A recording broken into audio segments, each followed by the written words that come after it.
She stood in the freezing shadows, watching her sister wear her wedding dress, claim her name, and ride off to marry the most terrifying Alpha King in the realm. Cecilia thought she had stolen a crown. She didn't know she had just stolen the wrath of a monster who had already recognized his true mate's scent. The stone walls of Grafton Keep were perpetually damp, sweating with the cold moisture of the northern winds. In this bleak fortress, Lord Alistair ruled with an iron fist, yet his power was nothing compared to the encroaching forces of the Ironwood Pack. For a decade, the human territories had bled under the skirmishes with the lycanthropes. To end the slaughter, a brutal treaty had been forged. The Alpha King of the North, Caelan of House Whitmore, demanded a tribute of peace, the hand of Lord Alistair's firstborn daughter. That daughter was Gwendolen.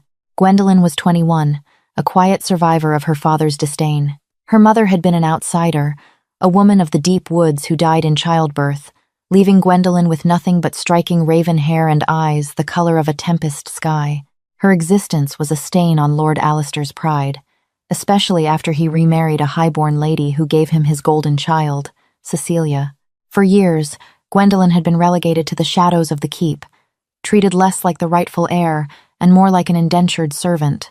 Yet, when the Alpha King's decree arrived, sealed with the chilling crest of a snarling wolf, Lord Alistair faced a terrifying dilemma. The treaty explicitly demanded the firstborn, but Caelan Whitmore was known as the Beast of Ironwood, a ruthless warlord rumored to tear the throats from his enemies and feast on the hearts of traitors. "I will not send my precious Cecilia to be shredded by a dog," Alistair had hissed to his advisors behind closed oak doors. "But father," Cecilia had interrupted, her blue eyes gleaming with an insidious ambition. "King Caelan is not just a warlord. He is the sovereign of the richest territory in the continent. His queen commands armies, fleets, and mountains of gold. I am meant to be a queen. Why should the bastard of the keep wear a crown that belongs on my head?" He asked for the firstborn, Alistair warned, though his resolve was already weakening at the sight of his favorite daughter. "Then let him have Gwendolen," Cecilia smiled, a sharp, venomous expression, in name only. The plot was born in the dark. Gwendolen, oblivious to the political machinations, was tasked with sewing the bridal garments. For 3 weeks, she sat by the flickering hearth in the servants' quarters, her fingers bleeding as she embroidered silver thread into heavy white silk. She believed she was preparing for her own sacrifice, accepting her fate to save the servants and commoners of Grafton from the wolves' wrath. On the eve of the envoy's arrival, Gwendolen was meticulously stitching the final piece of the ensemble, the bridal veil. The silk was incredibly delicate. Exhausted, her vision blurred, and the sharp iron needle slipped, piercing her thumb. A single drop of crimson blood swelled and dropped onto the sheer white fabric. "Damn it," she whispered, frantically trying to dab the stain away, but it had already set a tiny, rusty bloom near the hem. Before she could attempt to wash it, the heavy wooden door of the quarters slammed open. Lord Alistair stood in the threshold, flanked by 2 burly guards. Behind him stepped Cecilia, already wearing the silken undergown Gwendolen had finished the day before. "Father? What is this?" Gwendolen asked, standing up, clutching the veil to her chest. "Seize her," Alistair commanded coldly. The guards lunged. Gwendolen fought, thrashing wildly as calloused hands gripped her arms, twisting them painfully behind her back. The veil fell from her grasp, fluttering to the stone floor. Cecilia stepped forward, her velvet slippers stepping deliberately onto the delicate fabric. She picked it up, inspecting the tiny bloodstain with a sneer. "It will do. The wolves are beasts anyway. They won't notice a flaw." "What are you doing?" Gwendolen gasped, panic rising in her chest. "The treaty. The treaty requires Gwendolen of Grafton," Cecilia said smoothly, draping the veil over her own golden curls. "And when the king's beta arrives tomorrow, that is exactly who I will be. You are a stain on this family, Gwen. Did you really think father would let you sit on a throne? You are nothing. Caelan Whitmore will kill you all if he discovers the lie," Gwendolen screamed as the guards began to drag her toward the door. "He will never know," Lord Alistair said, turning his back. "Lock her in the lower crypts. When the wolves are gone, she will be disposed of." Gwendolen's cries echoed through the damp corridors as she was dragged down into the freezing, lightless belly of Grafton Keep. The heavy iron door of the crypt slammed shut, the lock turning with a final, echoing clack. She was left in total darkness, stripped of her future, her freedom, and her very name. The next morning, the courtyard thundered with the sound of massive paws and heavy armored boots. Beta Gareth, the king's right hand, had arrived to claim the bride. He was a towering, heavily scarred man with amber eyes that seemed to strip the human guards of their courage. Cecilia descended the grand staircase. Veiled and draped in the magnificent white silk Gwendolen had bled over. Gareth stepped forward, his nose twitching. Wolves relied on scent above all else. As he approached Cecilia, a faint, intoxicating aroma hit his senses. It was sweet, like rain on pine needles, and an undercurrent of something deeply, undeniably primal. It was the scent of the tiny drop of blood on the veil. Gareth bowed deeply, fooled by the lingering scent of the true bride. "My Lady Gwendolen, the Alpha King awaits his queen." Cecilia smiled beneath the stolen veil. "I am ready." The journey to the Ironwood Citadel took 4 grueling days. Cecilia rode in a gilded carriage, completely insulated from the harsh realities of the Northern Territories, while Beta Gareth and his honor guard flanked her on massive direwolf mounts. As they crossed the border into the lycanthrope lands, the air changed. It grew heavy with the scent of pine, ozone, and raw magic. The Ironwood Citadel was a monstrous fortress carved directly into the side of a jagged mountain. It was not a place of delicate human courtier politics. It was a den of predators. When Cecilia's carriage rolled into the courtyard, she felt her first true spike of terror. Hundreds of wolves, some in human form, some fully shifted, lined the battlements. Their eyes tracked her every movement. She maintained her poise, clinging to the arrogance that had brought her here. She was to be queen. She just had to survive the barbarian king. King Caelan Whitmore stood at the apex of the obsidian stairs. He was breathtaking, yet terrifying. Standing well over 6'4", his shoulders were broad, his jaw sharp and covered in a dark, shadow-like scruff. A jagged, faded scar cut through his left eyebrow, a testament to his violent ascension to the throne. But it was his eyes that froze Cecilia's blood. They were a piercing, luminescent silver. For Caelan, this marriage was a necessity, a political shackle to secure the southern borders. He did not expect love. He did not expect a mate. The moon goddess rarely blessed alpha kings with true mates. It was considered a myth of a bygone era. As the veiled bride walked up the steps, a sudden gust of mountain wind blew past her, carrying a scent directly to Caelan's nose. Caelan's silver eyes widened. His chest heaved. Deep inside him, his inner wolf, a beast he kept tightly chained through iron discipline, let out a deafening, frantic roar. Mate. The scent was intoxicating. It smelled of wild storms, sweet nectar, and an alluring defiance. It was faint, incredibly faint, but it was there, clinging to the white silk. Caelan's heart hammered against his ribs. The moon goddess had blessed him. His political pawn was his fated mate. He descended the stairs rapidly, ignoring protocol. He reached the bride, his large, calloused hands trembling slightly as he reached out to grasp her arms. Gwendolen, his voice was a deep, gravelly purr that vibrated through the stones of the courtyard. Cecilia shivered, mistaking his intense gaze for raw lust. "My king," she purred back, leaning into his touch. But the moment Caelan's skin made contact with hers, something violently rejected the union within him. The electric spark that was supposed to ignite between mates was absent. There was no warmth, no pull. Frowning, Caelan leaned closer. The wind had died down. Up close, the intoxicating scent of the storm and nectar was gone. Instead, his highly sensitive nose was assaulted by the choking, artificial stench of heavy rosewater perfume, stale sweat, and human arrogance. He ripped the veil back. Cecilia beamed at him, her golden hair perfectly coiffed, her blue eyes shining with triumph. She was objectively beautiful by human standards, but to Caelan's wolf, she was repulsive. The beast inside him snarled, scratching frantically at his mind. Wrong. Fake. Not ours. Caelan's jaw tightened so hard his teeth threatened to crack. He stepped back, his eyes narrowing into silver slits.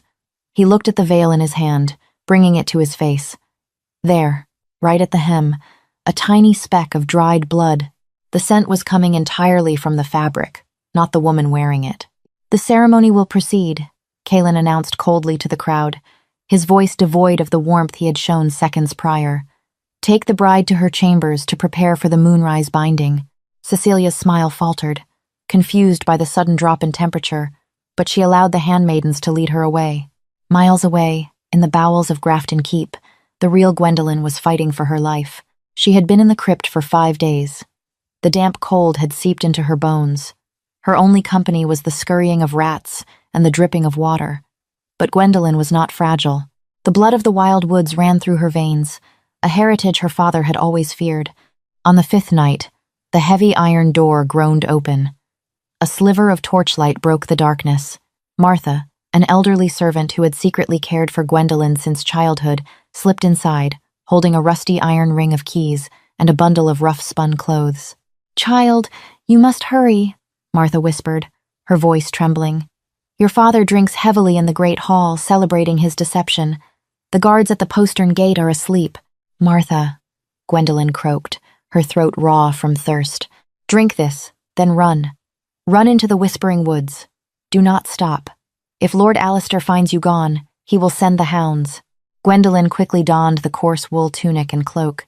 She hugged the old woman fiercely. "I will come back for you one day." "Just survive, my brave girl," Martha urged, pushing her toward the hidden tunnels. Gwendolen fled. She emerged from the drainage culvert of the keep into the biting, freezing rain of the night. Mud sucked at her bare feet as she sprinted toward the tree line. The Whispering Woods were a neutral zone, a massive, dangerous expanse of ancient forest that separated human lands from werewolf territory. It was filled with rogues, bandits, and feral beasts. But to Gwendolen, the dark, menacing trees looked like a mother's open arms. She plunged into the forest, leaving Grafton Keep and the name she had been robbed of behind her. The moonrise binding was the most sacred ritual in werewolf culture. It took place in the grand amphitheater under the open sky. Cecilia stood at the altar, shivering in a sheer silver gown, waiting for Kaelin to complete the ritual by biting her shoulder and claiming her before the pack. Kaelin stood before her. The full moon cast an ethereal glow over his broad chest. His beta, Gareth, stood to the side, looking confused. Gareth had noticed the Alpha's foul mood. This was supposed to be a night of triumph. "Do you, Gwendolen of House Grafton, submit to the pack, the moon, and the Alpha?" the High Priestess intoned. "I do," Cecilia smiled warmly. Kaelin stepped forward. His eyes were completely black, his wolf taking over in sheer outrage. He leaned down, his face hovering inches from her neck. Cecilia tilted her head, exposing her throat, waiting for the pain and the power that would make her queen. Instead, Kaelin inhaled deeply, and a vicious, vibrating growl ripped from his throat. The sound was so terrifying that half the pack in the amphitheater dropped to their knees in submission. Cecilia gasped, stumbling backward. Kaelin shot forward, his hand wrapping around her throat with lightning speed. He didn't choke her, but his grip was unyielding iron. He lifted her slightly until she was on her tiptoes. "Who are you?" Kaelin's voice was dual-toned, layered with the demonic resonance of his lichen beast. I am Gwendolen," Cecilia choked out, tears of genuine panic springing to her eyes. "My king, you are hurting me." "Liar!" Kaelin roared, Thurius sound echoing off the mountain peaks. "You reek of deceit. You have no trace of the blood on this veil. You are not the woman who bled on this silk. If you do not give me her true name in 3 seconds, I will tear your head from your shoulders." 1.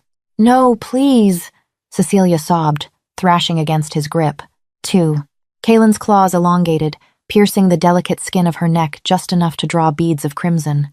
"Cecilia! My name is Cecilia!" she shrieked, fully breaking under the primal terror. "I am the second daughter. Gwendolen is my sister."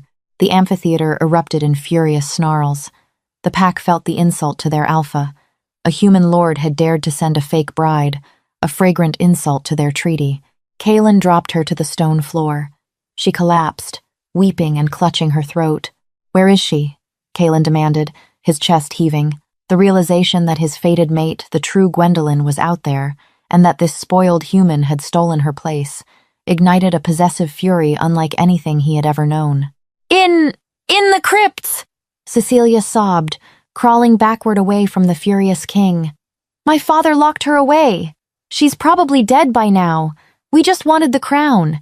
Before she could finish, Kaelin turned his back on her. "Gareth, throw this imposter in the dungeons." Send word to Lord Alistair that his treaty is ashes and his life is forfeit. Alpha.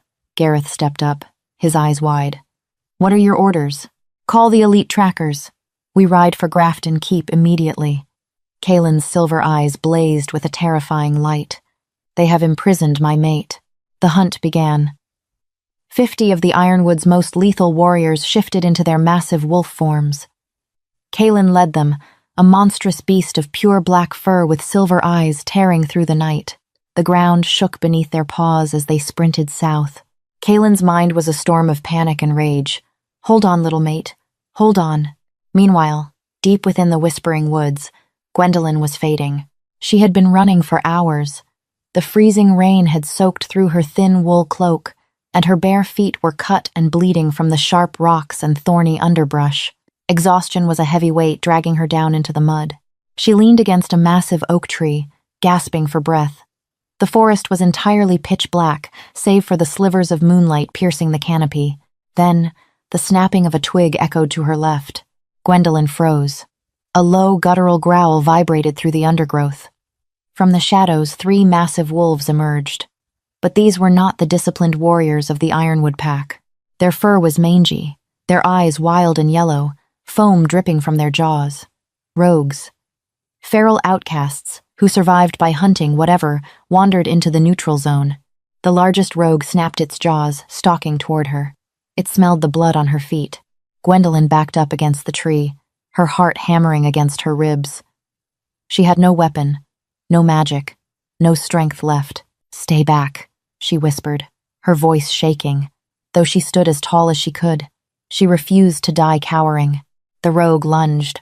Gwendolyn squeezed her eyes shut, raising her arms in a futile attempt to shield her face. But the impact never came. A sound like thunder ripped through the clearing, a roar so deafening, so filled with absolute dominance, that the earth itself seemed to shudder. Gwendolyn opened her eyes just in time to see a massive shadow drop from the ridge above. It was a wolf twice the size of the rogue's, covered in pitch-black fur that seemed to absorb the moonlight. Kaelin slammed into the lead rogue, his jaws snapping shut on the feral wolf's neck. With one brutal twist, there was a sickening crunch, and the rogue was tossed aside like a broken toy. The other 2 rogues whimpered, their tails tucking between their legs as they turned and fled into the darkness. Silence descended upon the clearing, save for the heavy breathing of the massive black beast. Gwendolyn was paralyzed with shock. The giant wolf turned slowly toward her, its silver eyes locked onto hers. For a moment, the world stopped spinning. As Gwendolyn stared into those intelligent, luminous eyes, a strange, suffocating warmth bloomed in her chest. The fear evaporated, replaced by an inexplicable pull, as if an invisible string was dragging her soul toward him. The beast padded closer, its massive head lowering until it was level with hers. It didn't bare its teeth. Instead, it pressed its wet, black nose against the hem of her muddy cloak, taking a deep breath. The scent of wild storms and sweet nectar hit Kaelin in full force. It was her, the true bride. The black wolf blurred, bone and muscle shifting and snapping in a fluid motion. Within seconds, a man stood before her. Kaelin, fully clothed in his shredded riding leathers, chest heaving, rain plastering his dark hair to his forehead. He looked at her bruised face, her bleeding feet, and the cheap servant's clothes she wore. His jaw clenched in absolute fury at what she had endured, but when he looked into her tempest-gray eyes, his expression softened into something reverent. He took a slow step forward, reaching out a large, warm hand to cup her freezing cheek. A spark of pure electricity shot through Gwendolyn's skin at the contact, making her gasp. "Gwendolyn," Kaelin whispered, his voice thick with emotion. "Mine." The rain had turned to a light, freezing mist by the time Kaelin carried Gwendolyn into the high stone halls of the Ironwood Citadel. She was bundled securely in his heavy, fur-lined cloak, her shivering form pressed against the radiating, unnatural heat of his chest. The entire fortress was awake. Word had spread through the pack-link with the speed of wildfire. The Alpha has found his fated mate. The human lord sent a fraud.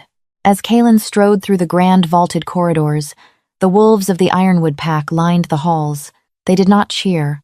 Rather, they dropped to one knee, baring their necks in a silent, profound display of absolute submission.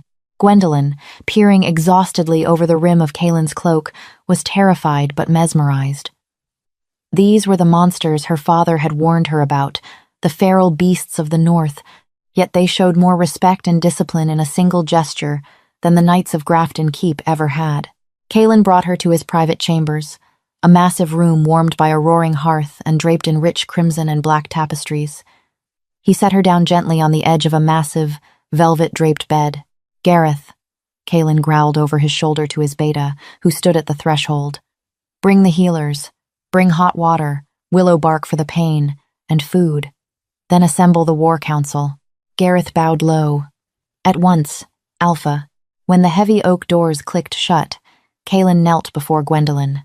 The fearsome warlord, known for slaughtering entire battalions, carefully took her bruised, muddy feet into his large hands.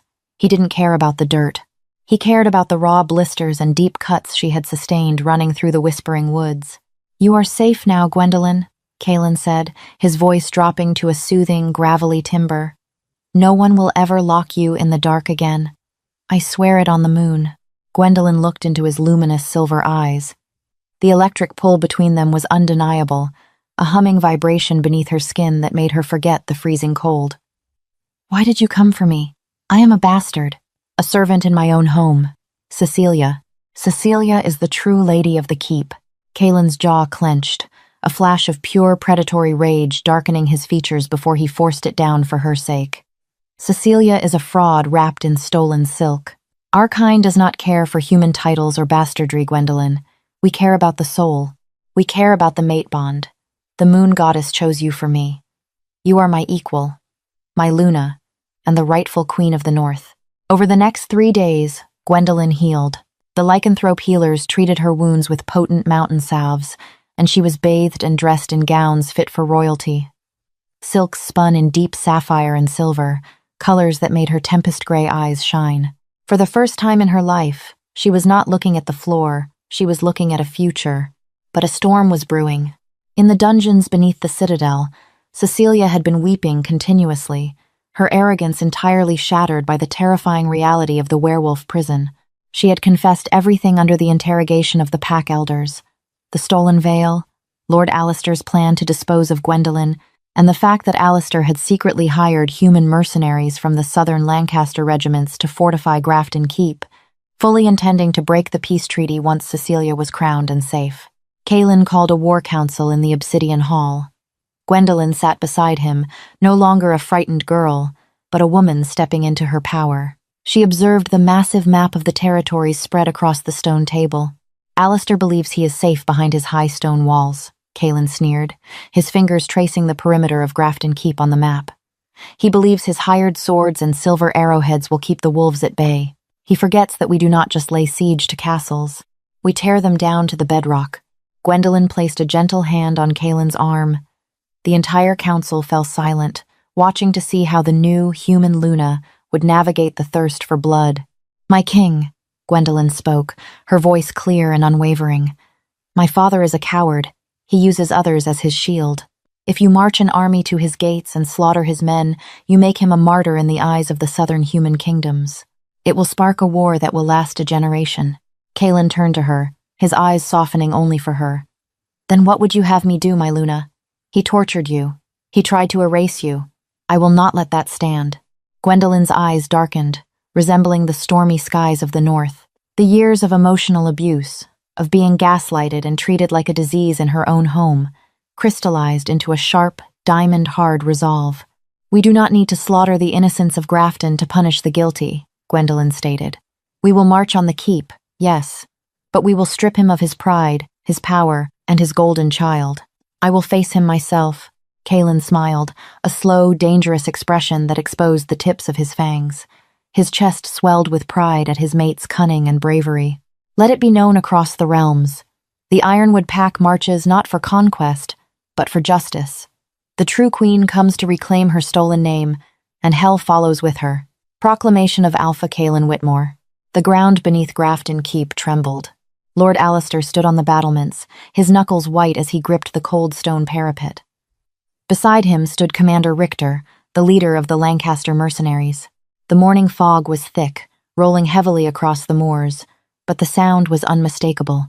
the rhythmic, earth-shattering thud of thousands of armored boots and massive paws. When the fog finally broke, the blood drained from Lord Alistair's face.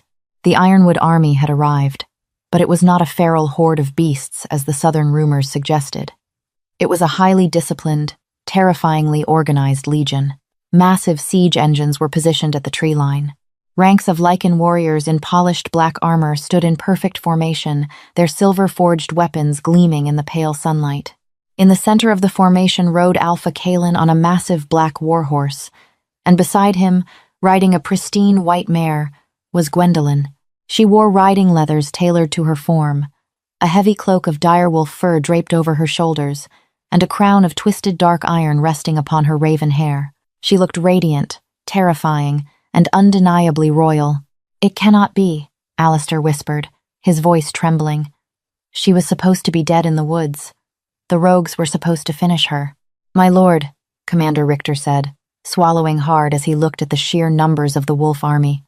"We have silver, but we cannot hold the walls against a force of that magnitude. They will breach the gates in an hour." Before Alistair could issue a command, a single, booming voice echoed across the moor, amplified by lichen magic. It was Beta Gareth. "Lord Alistair of House Grafton, you have broken the sacred peace. You have sent a false bride, insulted the Alpha King, and attempted to murder the true Luna of the Ironwood Pack. You have two choices." Gareth paused, letting the silence hang heavily in the freezing air.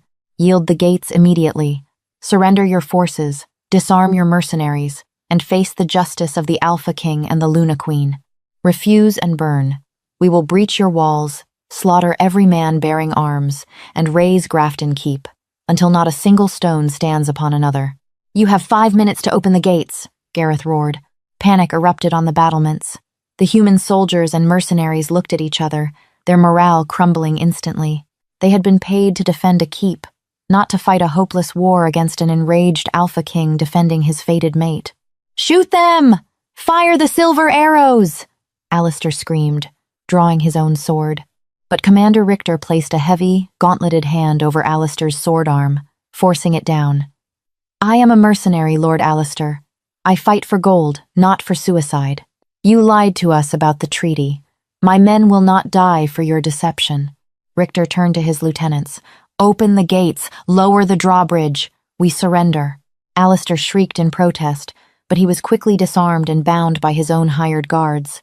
The heavy iron chains of the drawbridge groaned, and the massive oak doors of Grafton Keep swung open, yielding to the wolves without a single drop of blood spilled on the battlefield. Kalen and Gwendolyn rode slowly into the courtyard, flanked by their elite honor guard. The human soldiers knelt in the mud, throwing their weapons aside. Gwendolyn dismounted. The servants of the keep, who had gathered in the shadows of the courtyard, gasped as they saw her. They remembered the quiet, abused girl in coarse wool. They now looked upon a queen. Martha, the old servant who had helped Gwendolyn escape, openly wept with joy, pressing her hands to her mouth. Alistair was dragged down the main steps and forced to his knees in the mud before Kalen and Gwendolyn. "You," Alistair spat, glaring up at Gwendolyn with venomous hatred. "You unnatural freak, you plotted this, you bewitched the beast." Kalen's eyes flared black. He stepped forward, his hand resting on the hilt of his broadsword, fully intending to separate Alistair's head from his shoulders. "Wait," Gwendolyn commanded softly, placing a hand on Kalen's chest. The Alpha immediately halted, leaning back and yielding the floor to his mate. The pack warriors watched in awe. No one commanded the Alpha King, yet he submitted to her slightest touch. Gwendolyn stepped forward, looking down at the man who had despised her existence for 21 years. "I did not bewitch him, father," Gwendolyn said, her voice echoing in the silent courtyard. "I simply survived you. You tried to bury me in the dark to elevate your golden child, but the dark is where the wolves hunt." She signaled to Beta Gareth. From the rear of the procession, a heavily guarded iron carriage was brought forward. The door was opened, and Cecilia was unceremoniously tossed into the mud beside her father. She was no longer wearing stolen silk. She wore the same coarse, rough-spun wool tunic that Gwendolyn had worn in the crypts. Her golden hair was matted, her face pale with terror. "Cecilia!" Alistair cried out. Cecilia scrambled to her knees, looking up at Gwendolyn. The arrogance was gone, replaced by a pathetic, desperate groveling. "Gwen, Gwendolyn, sister, please, tell them to show mercy. I was just following father's orders. I didn't want to steal your place. Gwendolyn looked at the sister who had stepped on her bleeding fingers, who had laughed as she was dragged to the crypts. Do not insult my intelligence, Cecilia, Gwendolyn said coldly. You wanted the crown. You wanted the wealth. You just didn't want the consequences. Gwendolyn turned to the gathered crowd of soldiers, servants, and pack members. Lord Alistair and Cecilia of Grafton, Gwendolyn proclaimed, her voice ringing with absolute authority. For the crimes of high treason, breach of a magical treaty, and attempted murder, your lives are forfeit under Lycan law. Alistair closed his eyes, accepting the execution. Cecilia began to wail. However, Gwendolyn continued, silencing the courtyard. Death is too quick a release for the decades of cruelty you inflicted on the people of this keep, and upon me. Therefore, I strip you both of your titles, your lands, and your wealth. Grafton Keep now belongs to the Ironwood Pack. She looked down at the trembling pair. You will not be executed. You will be exiled. You will be escorted to the furthest southern borders, completely destitute. You will live the rest of your lives as the peasants you so deeply despised. You will work for your bread, and you will learn what it means to be nothing. Kaelin smiled, a fierce, glowing pride radiating from his very soul. It was a punishment far worse than death for a narcissist like Alistair and a spoiled aristocrat like Cecilia. It was absolute poetic justice. As Alistair and Cecilia were dragged away, screaming and weeping in protest, Gwendolyn turned away from them, leaving her past in the mud where it belonged. She walked over to the crowd of servants and gently pulled old Martha to her feet. Rise, Martha. No one will ever mistreat you again. The keep is yours to manage. That evening, the banners of the Ironwood Pack were raised over the high towers of Grafton Keep, fluttering in the cold northern wind alongside the newly forged crest of Luna Gwendolyn. Kaelin and Gwendolyn stood on the highest balcony, looking out over their united territories. The moon was high and full, casting a silver blessing over the land. Kaelin wrapped his arms around her waist from behind, pulling her back against his solid chest. He pressed a soft kiss to the mark he had finally given her on her neck, the true mating mark that bound their souls for eternity. Are you at peace, my queen? He murmured against her skin. Gwendolyn leaned into his embrace, her tempest-gray eyes reflecting the moonlight. She was no longer the stolen bride. She was the storm that had reshaped the kingdom. For the first time in my life, my king, she whispered back, I am exactly where I belong. Did you love the twist in Gwendolyn's incredible journey from an abused outcast to a fierce, unstoppable Luna Queen? The bond between fated mates can overcome any betrayal. If you were captivated by Kaelin's devotion and Gwendolyn's epic revenge against her toxic family, smash that like button. Don't forget to share this story with your fellow romance fantasy lovers, and subscribe to our channel for more dramatic, thrilling, and heart-pounding werewolf romance stories every single week.